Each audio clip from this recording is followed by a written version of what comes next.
Abre a Bíblia, pode ficar sentado, não precisa se levantar. No livro de João, capítulo 8, versículo 32.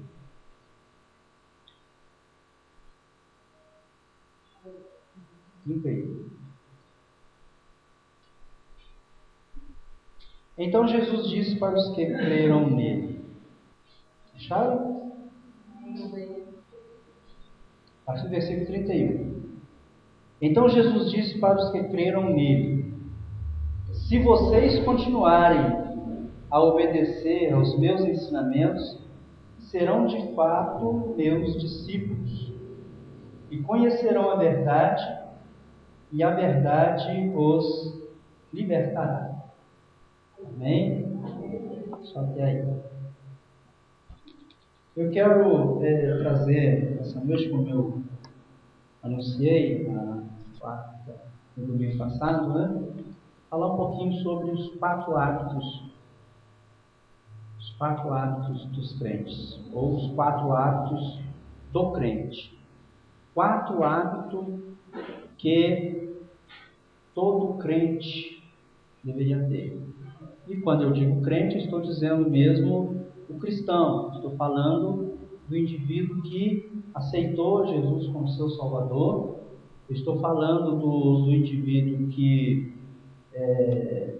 decidiu levar uma vida segundo os ensinamentos de Jesus Cristo. É desse crente que eu estou falando.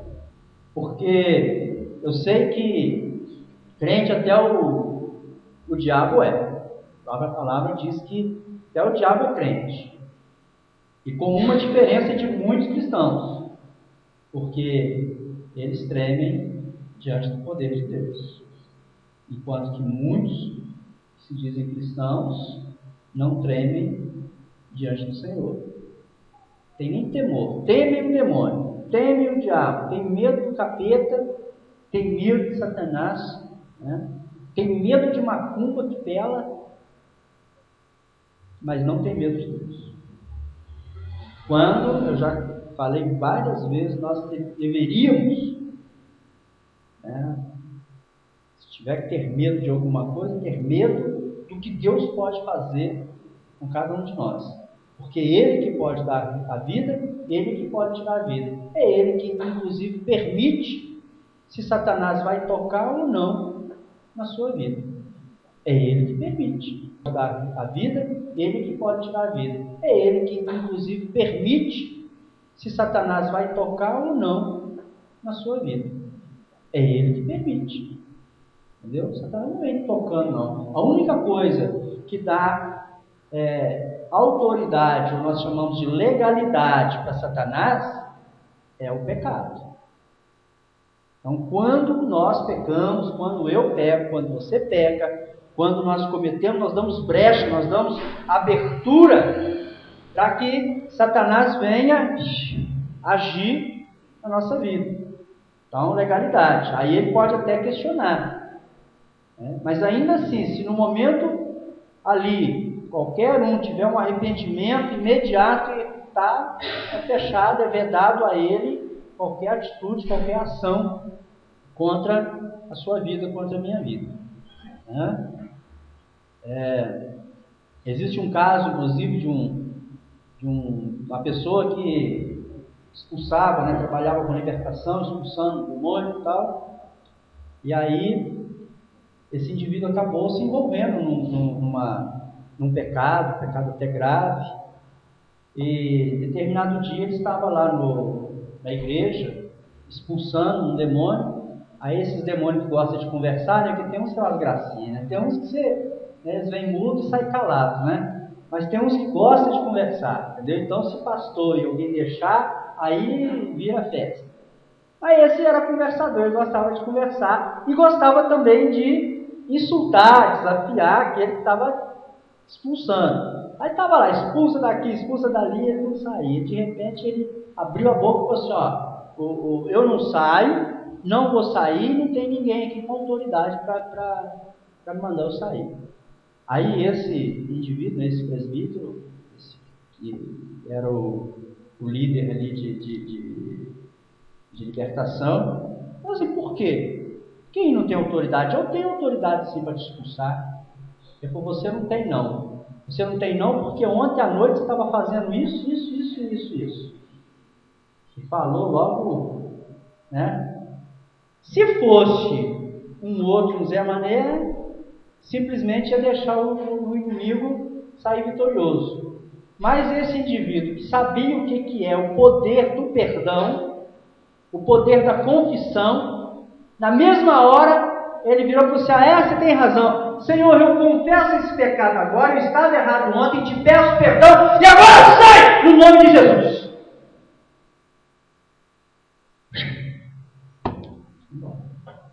Entendeu? Então, perdão de Deus para a nossa vida é imediato. Confessou, arrependeu, não volte a cometer. Porque se você tiver dando oportunidade, o inimigo entra e faz estardalhaço. Não quer nem saber o que vai acontecer na sua vida, não. Está cheio por aí de pessoas que às vezes estão trabalhando com libertação, vai expulsar, está com a vida errada, está assim, o diabo manifesta e fala mesmo o que está acontecendo. Entendeu? Revela. O diabo é revelador. Tem gente que gosta, né, de conversar com o diabo. Tomar cuidado, porque o diabo gosta de revelar o passado. O futuro ele não pode não, porque ele não conhece o futuro de ninguém. Mas o passado é a coisa que ele mais conhece das pessoas, então ele gosta de revelar. Gosta muito. Tá? Então, irmãos, eu creio que nós, como crentes, nós precisamos crer em Deus e ter medo de Deus. Medo no sentido de ter reverência, ter cuidado, sabendo que tudo está nas mãos do Senhor. Que Ele pode dar a vida, tirar a vida, permitir que Satanás te toque, permitir que Satanás faça isso ou faça aquilo. Como aconteceu na vida de Jó. Se você ler, estudar a vida de Jó, você não vai encontrar assim, em aberto, pecado para dizer que Jó estava pecando ao ponto de merecer passar por tudo aquilo ou ter legalidade para tudo aquilo. Ele foi um caso à parte em que Deus realmente permitiu que Satanás tocasse na vida de Jó. Então é por permissão. Né? Às vezes Deus quer usar também, quer ver até onde eu vou continuar fiel a Ele. Até onde você continua fiel a Deus se Ele tirar de você todo o seu dinheiro? Até onde você vai permanecer fiel a Deus se Ele tirar a sua saúde? Até onde você vai permanecer fiel a Deus se Ele tirar, né, um ente querido seu? Um filho, esposa, né, um avô, uma avó, mãe, pai. Até onde você vai permanecer fiel? Porque tem muita gente que nessa hora, dá linha, como diz aí quem solta pipa, dá linha, vai embora. Então, temer a Deus, acreditar em Deus e saber que Ele pode todas as coisas. Então, o crente que eu estou falando é esse. E esse crente, ele precisa ter 4 hábitos. 4 hábitos. O que é hábito? Vamos ter uma definição bem rápida do que seja hábito. Uma contínua inclinação, frequentemente inconsciente, para fazer determinada atividade. Ou seja, um hábito é alguma coisa que você faz frequentemente. Tá? Qualquer coisa que você começar a fazer frequentemente, depois de um determinado tempo, ele vai se tornar um hábito na sua vida. Costume, também, uma palavra aí que é sinônimo aí de hábito, que se torna costume para você. Ao ponto de você sentir falta daquilo. Então vamos falar assim de alguns maus hábitos. Eu, por exemplo, tinha alguns maus hábitos. Né? Eu fumava. Então era um mau hábito que eu tinha. A gente chama também de vício. Né? O hábito e o vício são sinônimos, são palavras sinônimas. Então, quando eu falo, eu tinha o vício de cigarro, é a mesma coisa que eu tinha o mau hábito de